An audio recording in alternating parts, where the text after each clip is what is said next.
রক্ত দেওয়া ছাড়া কিছু হয় না। এরা কিছু দিয়েছেন বলে আমরা কিছু বলতে পারতেছি।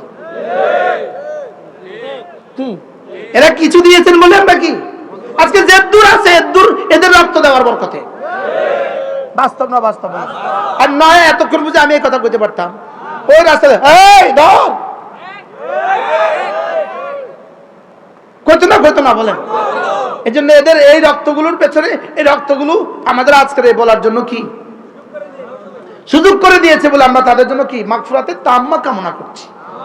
আল্লাহ তাআলা পরিপূর্ণভাবে তাদেরকে মাফ করে দিক। যারা আহত হয়ে আছে আল্লাহ তাআলা, আমার তো কি মন চায়, আমার তো মন চায় কি জানেন, আজকে যারা উপদেষ্টা হয়েছে প্রত্যেকটা উপদেষ্টা, আমার মন চায় প্রত্যেকটা উপদেষ্টা তার জান, তার মাল, তার জীবনের বাড়ি ঘর গাড়ি বাড়ি সব বেচা এই আহতদের দুয়ারে দুয়ারে গিয়া সব ঠুকে দেওয়া উচিত ছিল। বাস্তব না বাস্তব?